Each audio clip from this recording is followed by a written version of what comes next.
hindi pala to. So, kasi medyo okay, so magandang araw sa inyo lahat. Ang video na ito ay ginawa ko para i-try, subukan kung paano ba ako magtuturo online kung sakasakaling hindi kami makakapasok sa school. So, ito yung naisip kong way para makapag-practice ako kung paano ba talaga magtuturo. So, gumawa ako ng PowerPoint presentation kanina since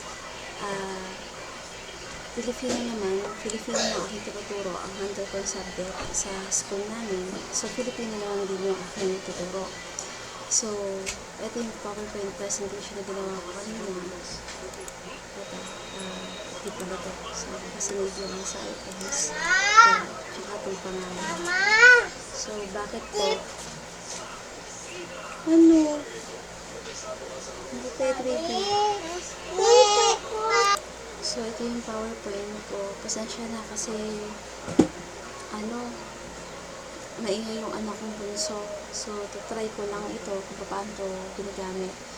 So, ito, pangalan. So, mga bata, bago tayo magsimula sa ating aralin, gusto ko munang magkaroon tayo ng games. So, ang games na to, kailangan pangalanan nyo yung mga larawan na papakita ko mamaya. Okay? So, yan. So, ito. Simulan na natin. So, sino to mga bata? Sino po? Okay, si Daniel Padilla.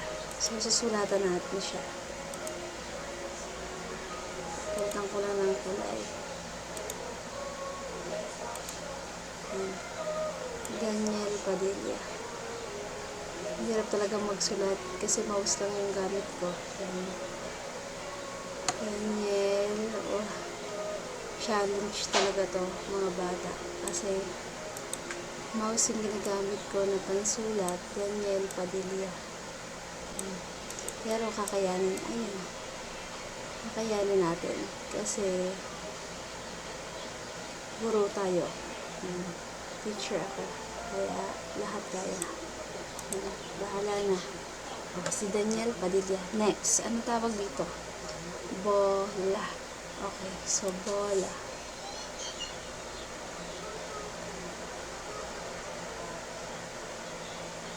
Bola. Next. Ano tawag dito? Catholic Church. Ano tawag natin ito? Simbahan. So, hindi natin alam yung pangalan ng church na to. Basta nakalagay Catholic Church. So, ilalagay na lang natin dito sa Tagalog ay simbahan. Walang tiyak na pangalan yung simbahan. Kaya, gamitin na lang natin ito. Pang kalahatan tawag. Simbahan. Grabe. Pero nag-enjoy ako sa pagsusulat. Kahit pangit. Okay lang. Next, aso. Aso. Yan. So, mga bata, balikan natin ulit yung isa ha. Yung kanina. So, Daniel Padilla. So, pangalan siya ng ano? Si Daniel Padilla, pangalan ng ano? Pangalan ng tao. Yung bola, pangalan siya ng ano? Pangalan ng isang bagay. Next, ito, pangalan siya ng yung simbahan, pangalan siya ng isang lugar, at yung aso ay pangalan ng isang hayop. So, aaralin natin ngayon kasi yung tungkol sa pangalan. So, kita niya? Lahat siya tungkol sa mga pangalan. So, ano ba yung pangalan? So, sabi dito, ang pangalan daw ay bahagi ng pananalita. Wait lang ha, palitan natin yung highlighter natin para makita nyo.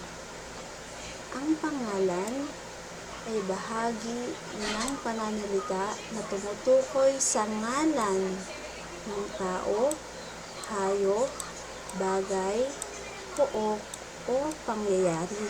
So, ibig sabihin, names. Pangalan siya ng tao, hayop, bagay, pook, o pangyayari.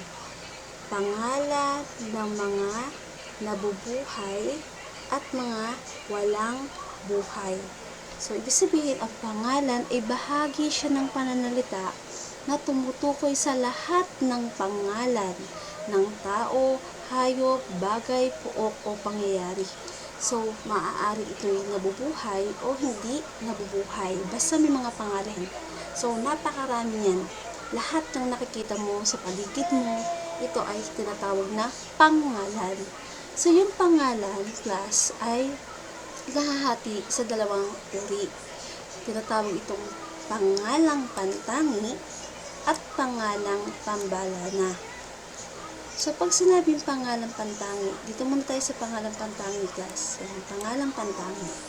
Tumutukoy ang pangalang pantangi sa tiyak na ngalan ng tao, hayop, bagay o pangyayari. So, kagaya pa rin siya nun.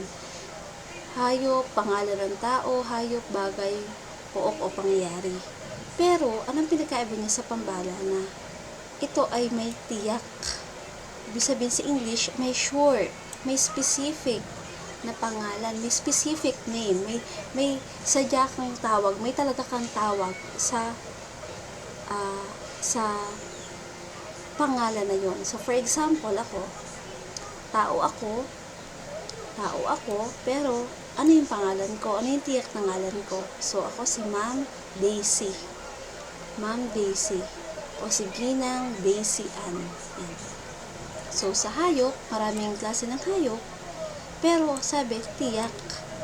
So, for example, anong pangalan ng aso mo? For example, ang pangalan ng aso mo, Brownie.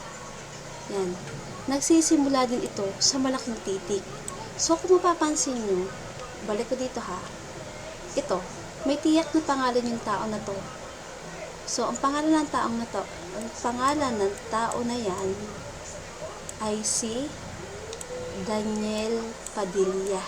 So, kita nyo, nagsulat ako dito kanina, malaking titik ako nagsimula. Pati yung apelyido niya. Kasi, tiyak na pangalan yan, sure na pangalan yan. Pero pag sinabi, uy, may nakita akong tao doon kanina. So, yung tao, ang salitang tao kasi ginagamit yan ng pangkalahatang tawag sa lahat. So, tao. Letter T, maliit lang siya. Pero kung specific name lang, wait lang, i-erase ko lang to para hindi kayo yan. Pero kung specific name o tiyak na pangalan, yung talagang pangalan niya, kay tao man yan, kay bagay man yan, for example, lapis. Anong pangalan ng lapis? Monggol. So, yung Monggol, isusurot mo sa malaking titik na M. Hindi M na ganito. Kasi ang pangalan ng lapis ay Monggol. So, may tiyak siyang pangalan. So, mali ito. Yan. Kasi, dapat malaking titik. Monggol. Yan ang tama. Kasi may tiyak siyang pangalan. Kuha nyo. Nagigets nyo ko. So, sa lahat yan, mag-a-apply yan sa lahat. Sa tao, bagay, hayop, puok, o pangyayari. Basta tiyak na pangalan, sure na pangalan, alam mong pangalan yan, may tiyak na pangalan yan, malalaking titik. So, ito yung mga halimbawa natin. Buknoy, Butsi, Manila, Safeguard, Araw na Kagitingan. So, pangalan ng tao. Ito, siguro pangalan ng tao o kaya pangalan ng hayop. Manila, lugar, puok. Safeguard, pangalan ng bagay, ng sabon. So, anong tawag dun sa sabon? Safeguard. So, malaking titik, letter S yan. Pero kung nakalagay dyan, ako yung bumili ng sabon. Yung sabon, hindi mo pwedeng lakihan yung letter S. Kasi, yung sabon, ginagamit yun sa lahat. Anong pangalan ng sabon? Safeguard. Yan yung lalakihan mo. Ito, malito. No? So, erase natin to. Yan. So, balikan natin ulit to. Araw ng Kagitingan. Bakit ito malaki? Araw. Yung letter A dito, bakit malaki? Kasi pangyayari po yan. At tiyak na pangalan yan. Anong sinaselebrate sa araw na yan? Araw ng Kagitingan. Yan. Kaya malaking titik po talaga yan. Nakaintindihan po. Hindi lang po itong ilalagay dyan na isinusulat ng malaking titik. Marami mga bata kung nag-checkan yung notebook. So, pag sumulat sila ng, for example, ay araw ng Sabado. Yung salitang Sabado, pangalan niya ng specific na araw. So, dapat malaking titik S yun. Hindi letter S na maliit. o yung Lunes, hindi dapat maliit na L kasi specific na araw, Lunes, malaking titik dapat. So, mga bata, ganun ang gagawin ha. Laging tatandaan, yung tiyak na pangalan ba yan? Kasi ang dami na nakakalimot na bata kung paano ba talaga magsusulat ng tama. So, kapag huwag ka ng pangusap, nakikita ko yun eh. So, ituturo natin yun sa susunod. Pangalan muna tayo. So, ano naman pinagkaiba ng pambalana? Ang pambalana din, ganun din siya. Ngalan din ta ng tao, hayop, bagay, pook o pangyayari. Kaya lamang sa pambalana, tumutukoy ito sa karaniwang ngalan ng tao. So, karaniwang ngalan ng tao, hayop, bagay o pangyayari. So, pambalana. Pag sinabi mo karaniwan, yun yung common na tinatawag doon. So, ito. Balikan natin itong example ko dito. Kagaya nito, aso. Pangkaraniwan natin tawag kahit anong nakita natin larawan niya. Maraming larawan dyan ng aso. Kung makikita nyo, tawag natin sa kalalahat. Kahit may mga lahi pa yan, may mga breed pa yan, ang tawag natin sa kalalahat ay aso. So, for example, ito, marami tayong nakitang simbahan dito. May mga pictures ako dito ng simbahan. Ang tawag natin sa kanila lahat ay simbahan. Kasi, yun yung karaniwang tawag sa kanila. Hanggat hindi nagkakaroon ng tiyak na ngalan ang mga larawang nandito. For example, itong aso, ang pangalan niya ay Brownie. So, hindi mo pwedeng isulat yung Brownie na maliit na letter B. Kasi, tiyak na pangalan yun eh. Tiyak na pangalan, sure na pangalan yun ng aso. So, Brownie. So, malaking titik na letter B ang gagamitin mo. Pero kung ito ay aso lamang, nakakita ko ng aso doon sa daan. So, tama to. Maliit lamang na titik ang gagamitin mo. Pero pag ganito mga tiyak na pangalan, kahit yun ay aso, lugar, tao, yan. Basta tiyak na pangalan, brown, yan, dapat malalaking titik. Pero pag hindi naman tiyak na pangalan, hindi pangkaraniwan, yung mga pangkaraniwan lamang ang nakatawagan yung ginagamit, maliliit na titik lang yung gagamitin mo. So, nagsisimula ito sa maliit na titik, maliban kung ito ginagamit sa simula ng pangusap. Yan. So, sabi, maliban kung ito ginagamit sa simula ng pangusap. Halimbawa, bata, aso, lungsod, sabon. So, tama lahat yan. So, yung bata, maraming bata. Pero, anong pangalan ng mga bata? So, yun. Kaya lang maging tiyak kasi bibigyan mo siya ng tiyak na pangalan. For example, Rosa. Rosa, Maria. Yan. Aso. Kagaya na sinabi ko kanina, aso, pwede maliit lang yan. Magiging malaki lang yung letter A niyan kung may pangalan na yung aso. O, malaking titik na to. Yan. Lungsod, mga pook, mga lugar, sabon, mga bagay, yan. So, sabi, kung ito ginagamit sa simula ng pangusap, pwede mo siyang lakihan. Kasi, talaga namang yun ang rule. Kapag sumusulat tayo ng pangusap, for example, gawa ko ng pangusap dito ha.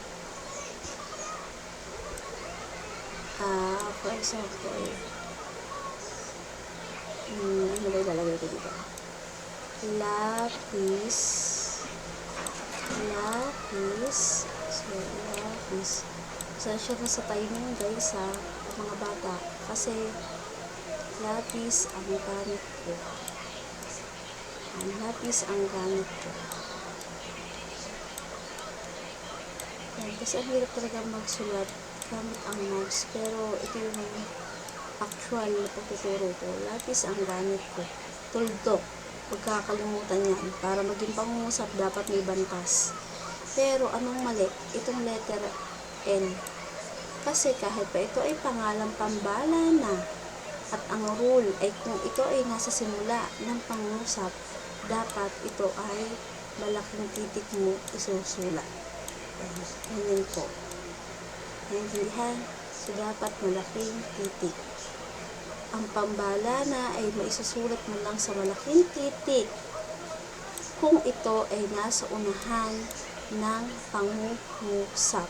At ang pangungusap, palagi yan nagsisimula sa malaking titik at nagtatapos sa bantas. Pwedeng tuldok, pwedeng question mark, tandang padamdam,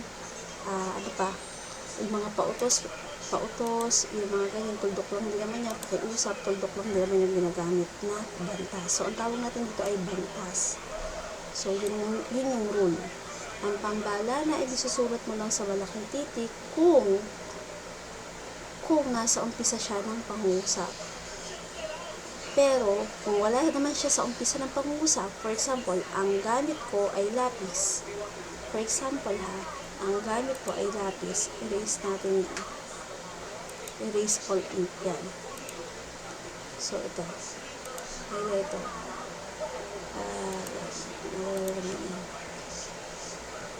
Ang gamit ko ay lapis. Nakalagay dito ay ang gamit ko ang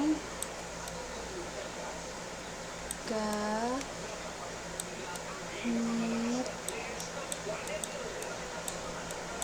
ko ay lapis. So, kung mapapansin nyo, class, yan, lapis, may bantas tayo kasi pasalaysay lang tong ginagawa kong pangusap. May bantas sa tuldok. Yan. Mali ito. Mali yung letter L. So, mali ito. Bakit? Kasi, wala naman siya sa unahan ng pangungusap. Wala naman siya doon. At the same time, yung lapis ay karaniwang pangalan. So, ginagamit siya sa lahat ng klase ng lapis. Wala naman siya, hindi siya tiyak na pangalan. So, mali yan. Dapat,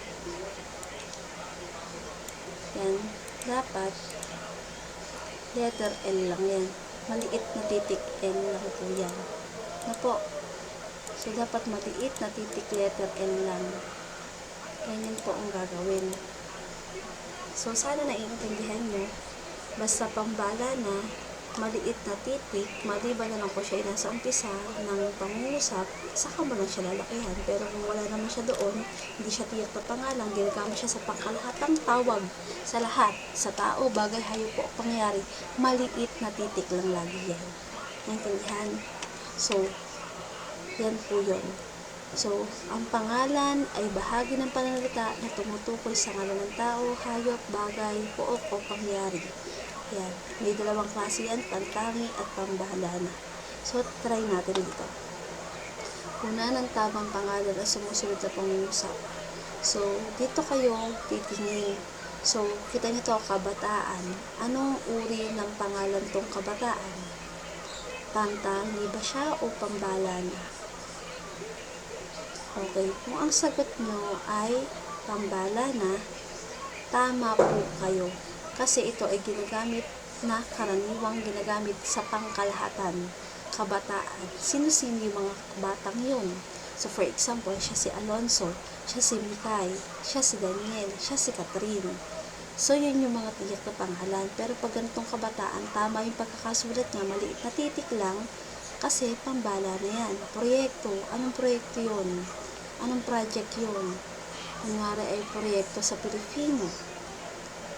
Kunwari ay, ano bang proyekto? Dito natin ang ano. Kunwari ay,